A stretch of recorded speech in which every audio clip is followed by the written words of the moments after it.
Friends, स्वागत है आपका फिर से हमारे चैनल बिलियंस 53 में। तो हमने इसके प्रीवियस लेक्चर नंबर 14 में प्रश्न नंबर 54 तक पढ़ा था। तो चलिए आज की वीडियो लेक्चर से हम लोग स्टार्ट करते हैं नेक्स्ट प्रश्न को। तो हमारे सेकंड सेमेस्टर वाले जो भी हैं, चैनल को शेयर कर दीजिएगा, वीडियो पसंद है तो लाइक कर दीजिएगा, चैनल को सब्सक्राइब कर दीजिएगा, टेलीग्राम से जुड़ जाइए, डिस्क्रिप्शन बॉक्स में है जो भी लेक्चर देखना है सब लिंक दिया गया है।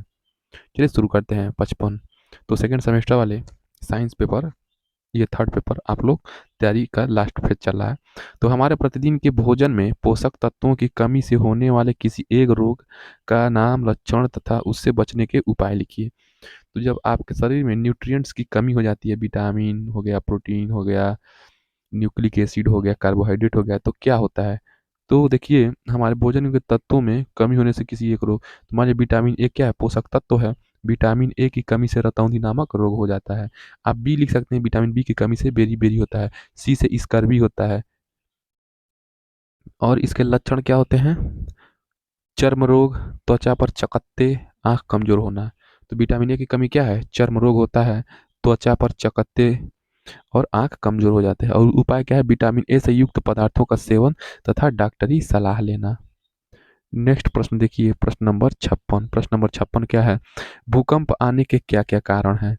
भूकंप से बचने के उपाय एवं प्रबंधन के क्या-क्या तरीके अपने स्तर से अपनाएँगे, लिखिए। तो आप सभी ने भूकंप का एहसास किया होगा। तो भूकंप आने के कारण, भूकंप निम्नलिखित कारणों से आता है। पहला, ज्वालामुखी विस्फोट होता है तो ज़मीन हिल जाती है। पृथ्वी का सिकुड़ना, तो ज्वालामुखी विस्फोट से पृथ्वी के सिकुड़ने से भूकंप आती है। बलन तथा भ्रंश, ये क्या है? फोर्स हैं, पृथ्वी के अंदर लगने वाले फोर्स हैं। बलन और भ्रंश, भ्रंश मतलब अप मतलब एक तरह से जो भूसी रखा रहता है, भूसी क्या होता है? गिरता है, उसी प्रकार इसी को भ्रंश कहते हैं। मतलब जिस प्रकार पहाड़ों पे लैंडस्लाइड होता है, उसी को भ्रंश कहते हैं। तो भू संतुलन या कृत्रिम, पांचवा क्या हो जाएगा? कृत्रिम। भू संतुलन बिगड़ जाता है या कृत्रिम कारणों से आता है। न्यूक्लियर बम उम वगैरह का क्या टेस्टिंग वगैरह किया जाता है समुद्रों में, तो उससे भी क्या होते हैं? कभी कभी भूकंप आ जाते हैं उस पर्टिकुलर एरिया में। तो ज्वालामुखी विस्फोट से भूकंप आता है, पृथ्वी के सिकुड़ने से, बलन तथा भ्रंश से, और भू संतुलन से और कृत्रिम कारणों से। तो भूकंप का मानव जीवन पर क्या प्रभाव पड़ता है? भूकंप का मानव जीवन पर प्रभाव, अभी भूकंप जब नेपाल में आ पाया था तो आप लोगों ने देखा होगा कितना नुकसान हुआ था। भारत भी क्या था, कुछ प्रभावित हुआ था, लेकिन कुछ जनधन हानि नहीं हुई उतनी। तो भूकंप का मानव जीवन पर प्रभाव, तो भूकंप का मानव जीवन पर निम्नलिखित प्रभाव पड़ता है। भूकंप मानव हेतु प्रायः अभिशाप तथा कभी-कभी वरदान सिद्ध होते हैं। इसमें अनेक हानियाँ तथा कुछ लाभ निम्न हैं। तो भूकंप के कुछ लाभ भी हैं और कुछ हानि भी है। तो चलिए हानियाँ देखते हैं। लॉस, तो भूकंप से निम्नलिखित लॉस होते हैं। पहला, भूकंप से जन-धन की अपार हानि होती है। भूकंप से क्या होगा? बिल्डिंग्स वगैरह, धन, जन-धन की, यहाँ लोग सोए रहते हैं, वहीं पे बिल्डिंग्स गिर जाती हैं, लोग मर जाते हैं। दूसरा, कई बार भूकंप से नदियों के मार्ग में बाधा पड़ जाती है और उनका प्रवाह रुक जाता है। तीसरा, जब समुद्री भाग में भूकंप आता है तो बड़ी-बड़ी लहरें उठती हैं जिससे जलायानों को भारी क्षति पहुंचती है। चौथा, भूकंप भूकंप से भूपटल पर बड़े-बड़े भ्रंश पड़ जाते हैं जिससे यातायात संचालन में अवरोध आता है। इसके लाभ क्या हैं? भूकंप से जितनी क्षति होती है उसका 1/100 भाग भी लाभ नहीं होता है। यानी कि भूकंप का मैक्सिमम नुकसान ही है। भूकंप से कुछ अप्रत्यक्ष लाभ निम्नलिखित हैं। पहला, भूकंपित तरंगों से हमें भूगर्भ का ज्ञान प्राप्त करने में मदद मिलती है।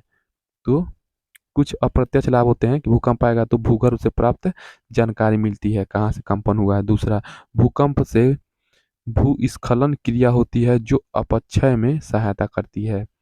भूकंप से क्या होता है? भूस्खलन होता है जिस जो अपक्षय में सहायता प्रदान करती है। इससे मिट्टी के निर्माण में सहायता मिलती है और कृषि को प्रोत्साहन मिलता है। तीसरा, भूकंपों से बड़े पैमाने पर बलन या भ्रंश पड़ जाते हैं जिससे पर्वत, पठार, घाटियां आदि कई नई स्थलाकृतियों का जन्म होता है।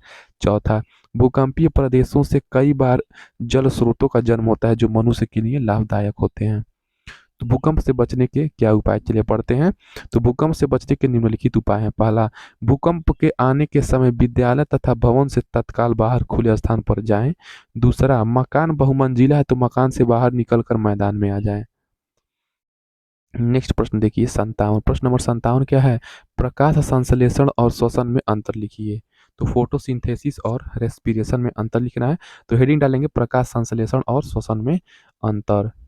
तो पहला देखिए प्रकाश संश्लेषण एक टाइप हेडिंग डालेंगे, फोटोसिंथेसिस और एक तरफ रेस्पिरेशन। तो पहला प्रकाश संश्लेषण में CO2 और जल के मध्य रासायनिक क्रिया के फलस्वरूप ग्लूकोज का निर्माण होता है। तो प्रकाश संश्लेषण में क्या होता है, 6CO2 प्लस 2H2O मिल करके क्या बनाते हैं, एच म्यू या क्लोरोफिल के प्रेजेंस में क्या बनाते हैं, C6H12O6 प्लस ऑक्सीजन बनाते हैं।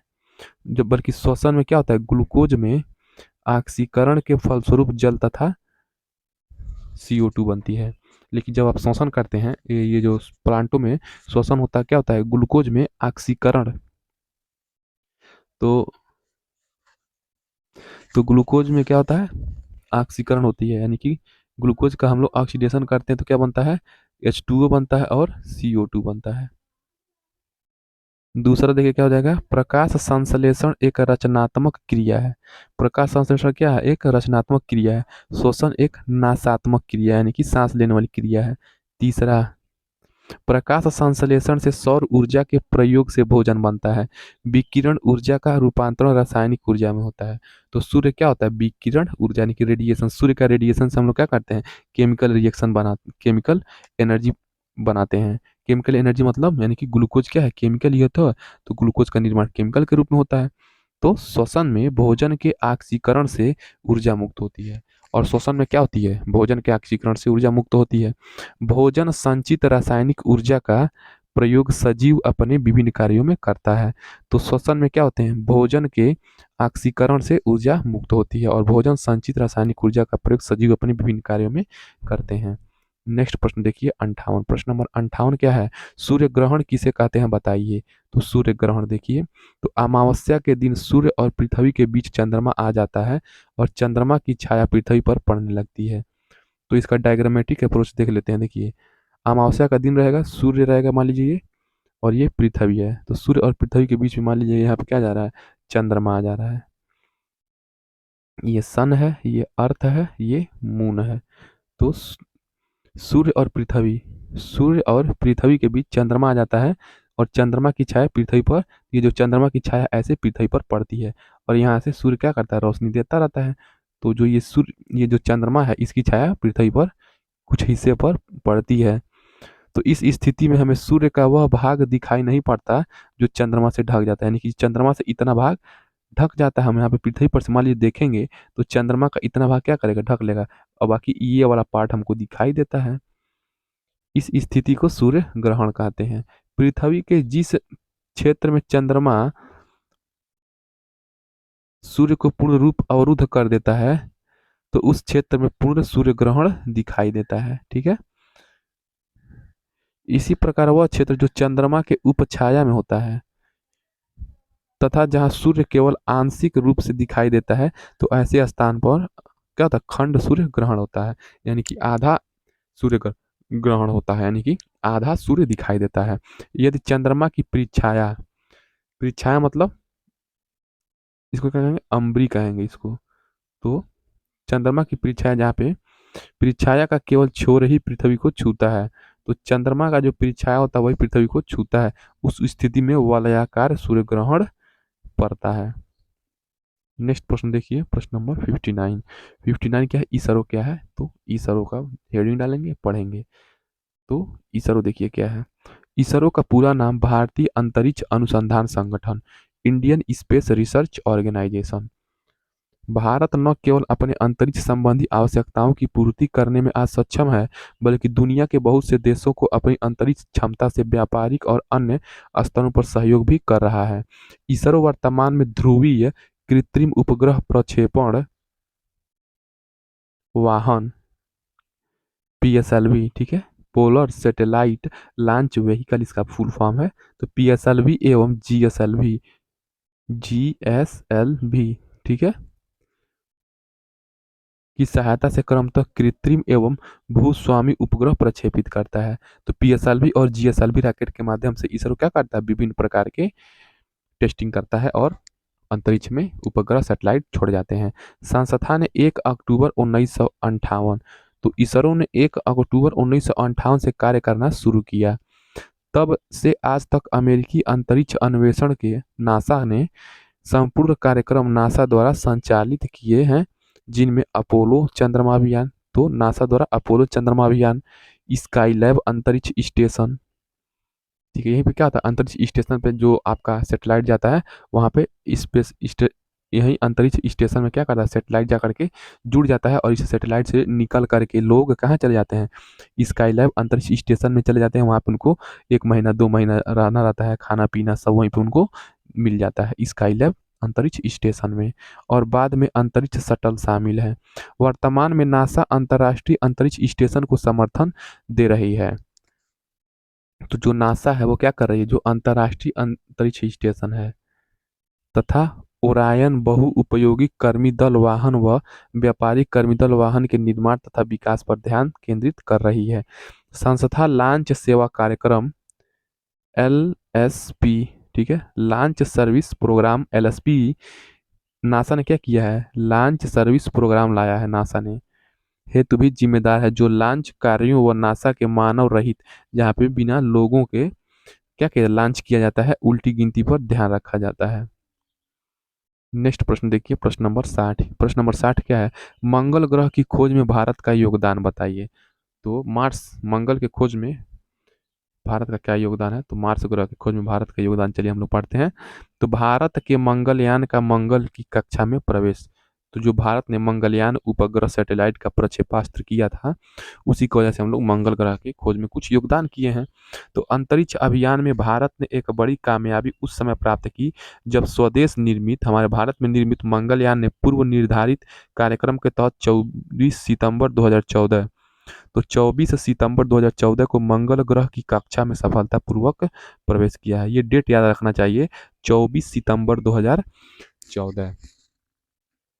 इसी के साथ यूरोपीय संघ, अमेरिका तथा रूस के बाद भारत विश्व का चौथा ऐसा देश हो गया जिसने मंगल की कक्षा में अथवा फिर इसकी सतह पर अपने यान भेजने में सफलता प्राप्त की। यानी कि पहला यूरोपीय संघ, उसके बाद अमेरिका, तीसरा रूस और चौथा भारत। इनमें से केवल भारत ने ही अपने प्रथम प्रयास में सफलता अर्जित की है। तो भारत ने अपने प्रथम प्रयास में ही सफलता अर्जित कर ली, बाकी यूरोपीय संघ, अमेरिका और रूस ने कई बार प्रयास किए तब जाकर के उन्होंने मंगल ग्रह पे पहुंचा। तो भारत इतनी बड़ी उपलब्धि मंगल ग्रह की खोज में किया है। प्रश्न नंबर 61, उत्सर्जन किसे कहते हैं, मानव के उत्सर्जन तंत्र का सचित्र वर्णन कीजिए। तो उत्सर्जन या एक्सक्रेशन, तो उत्सर्जन हेडिंग डालेंगे, तो किडनी द्वारा उत्सर्जन होता है।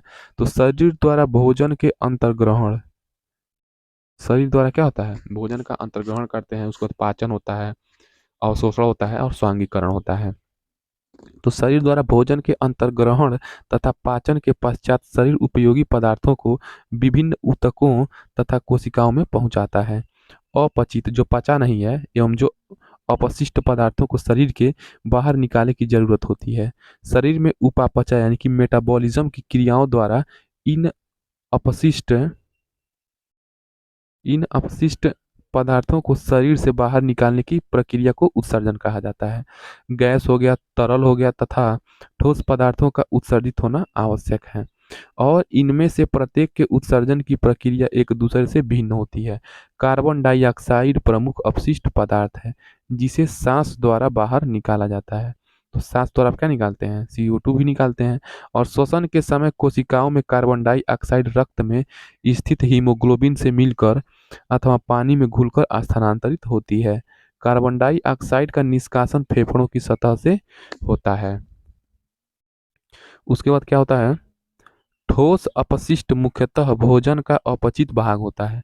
जो भोजन का अपचित भाग होता है उसी को क्या कहते हैं, ठोस अपशिष्ट कहते हैं, जैसे सब्जियों के रेशे आदि। तो मुंह में भोजन का पाचन प्रारंभ होता है, मुंह में क्या होता है, भोजन का पाचन प्रारंभ होता है तथा आमाशय में समाप्त हो जाता है।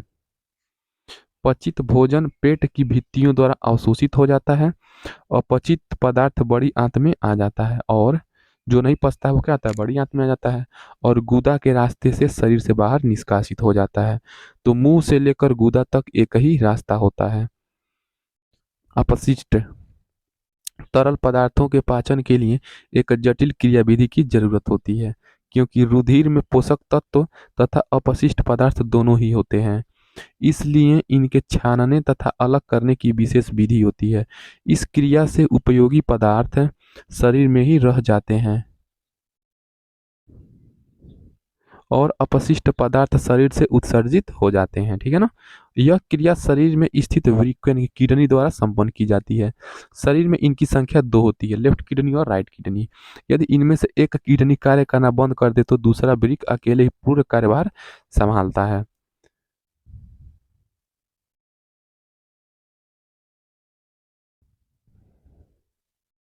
चित्र में अभी देखते हैं चित्र। तो शरीर में वृक्क की स्थिति में वृक्क के कटे हुए एक भाग को दिखलाया गया है। वृक्क धमनी महाधमनी से रुधिर वृक्क धमनी वृक्क यानी किडनी क्या करता है, धमनी और महाधमनी से रुधिर लेकर के वृक्क में पहुंचाती है।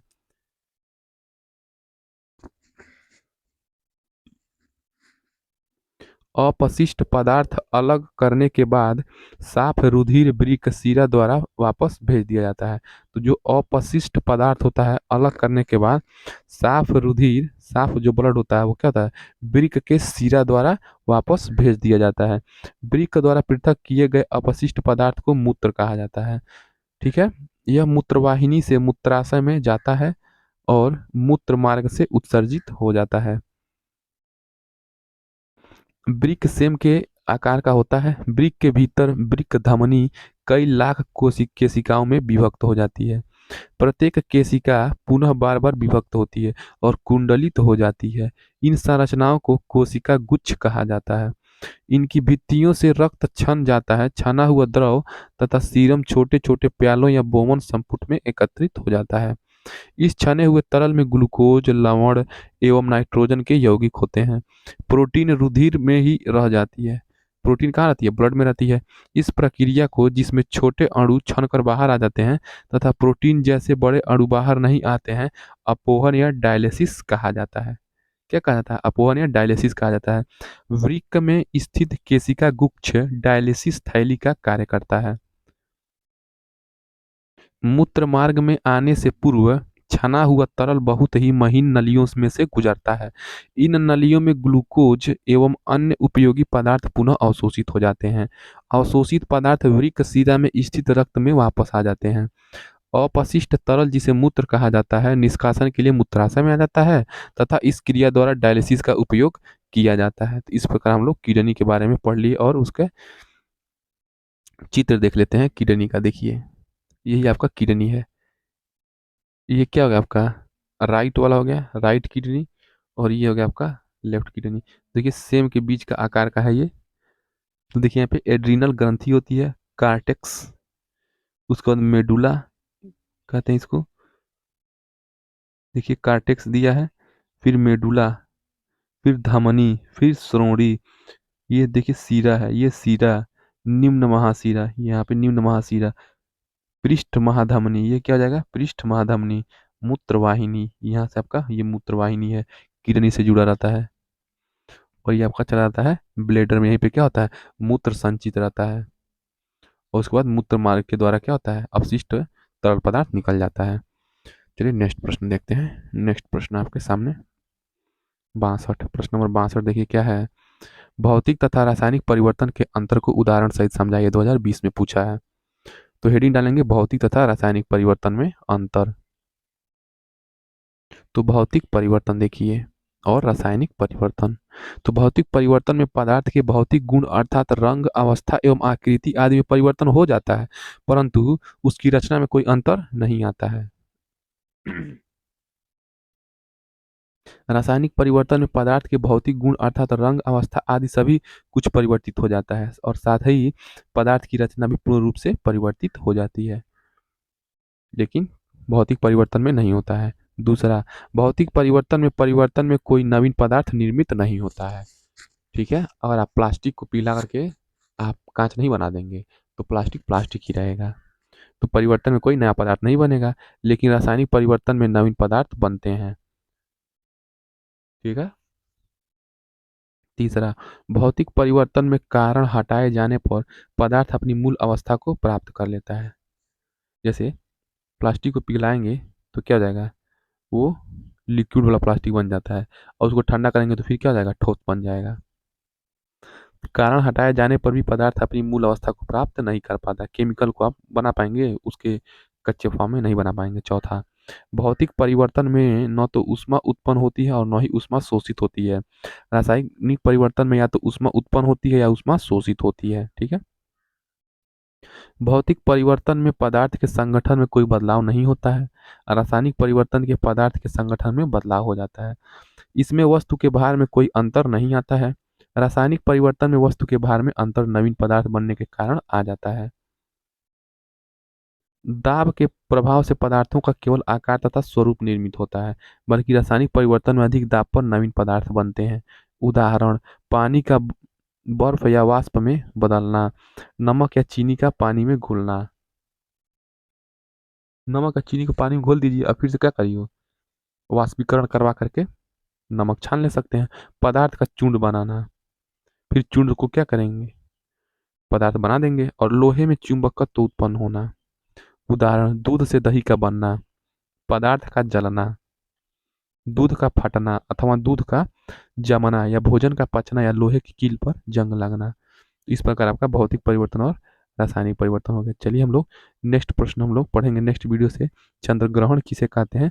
तब तक हमारे चैनल को सब्सक्राइब कर दीजिए, वीडियो पसंद आए तो वीडियो को लाइक कर दीजिए, और सेकंड सेमेस्टर वालों को एक हेल्प करेंगे कि आप सेकंड सेमेस्टर वालों के साथ इस चैनल को जरूर से जरूर शेयर कर देंगे, क्योंकि यहाँ पर आपको मिलता है फ्री कोर्स मिलता है आपको विथ एक्सप्लेनेशन, और आपको डाउट भी पूछ सकते हैं। चलिए मिलते हैं नेक्स्ट वीडियो में। जय हिंद।